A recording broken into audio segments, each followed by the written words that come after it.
Oolessaa 31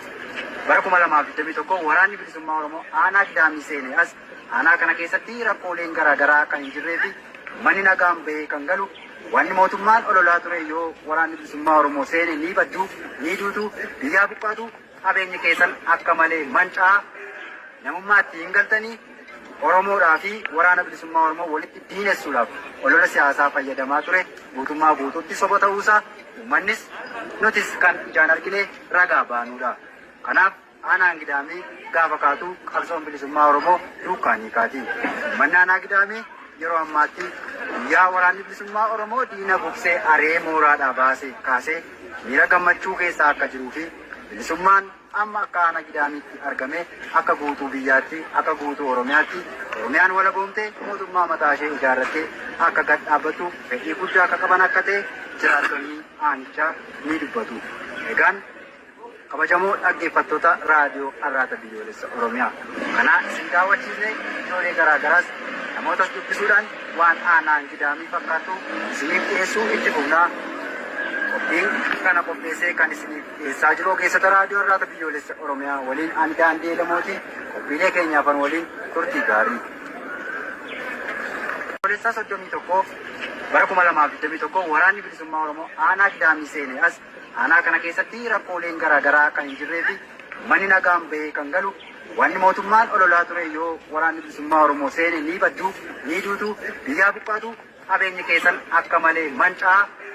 namummaatti hin galtanii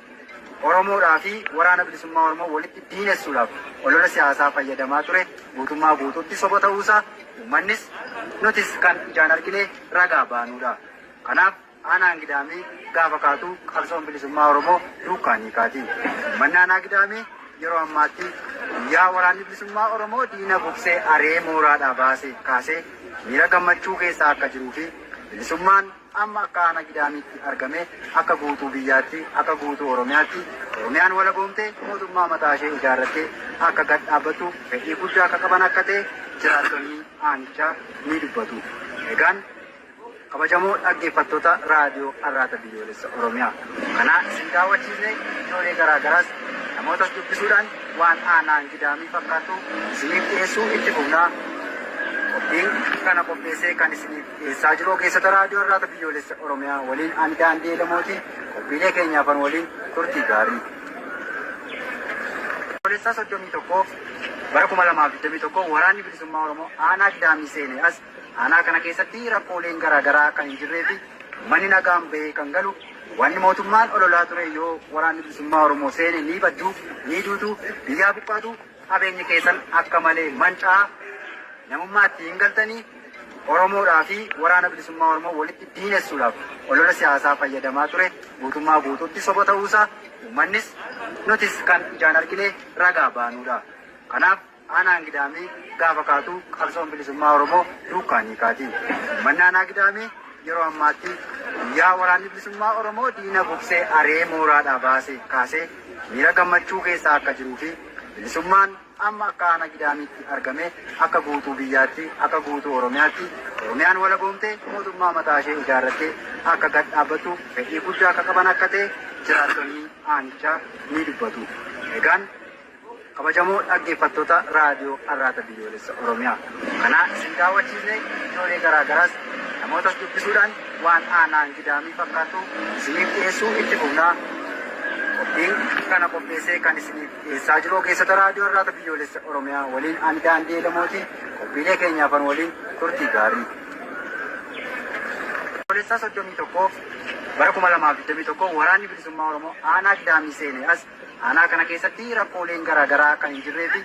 manni nagaan bahee kan galu wanni mootummaan ololaa ture yoo waraanni bilisummaa Oromoo seene ni baddu ni duutu biyyaa buqqaatu qabeenyi keessan akka malee mancaa namummaatti hin galtanii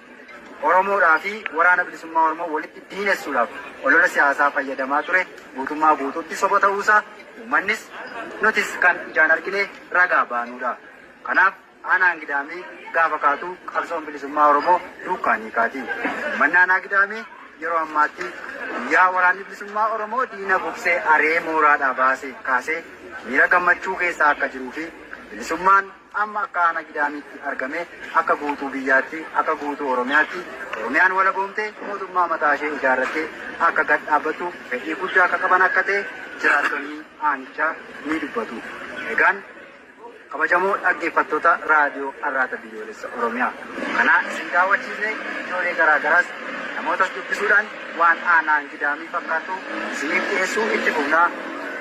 Qophiin kana qopheessee kan isiniif dhiyeessaa jiru ogeessota raadiyoo Arraata Biyyoolessa Oromiyaa waliin ani Daandii Lamooti. Qophiilee keenyaafan waliin turtii gaarii. Biyyoolessaa 31 bara 2021 waraanni bilisummaa Oromoo aanaa gidaamii seenee as aanaa kana keessatti rakkooleen garaagaraa kan hin jirree fi manni nagaan bahee kan galu wanni mootummaan ololaa ture yoo waraanni bilisummaa Oromoo seene ni baddu ni duutu biyyaa buqqaatu qabeenyi keessan akka malee mancaa namummaatti hin galtanii Oromoodhaa fi waraana bilisummaa Oromoo walitti diinessuudhaaf olola siyaasaa fayyadamaa ture guutummaa guutuutti soba ta'uusaa uummannis nutis kan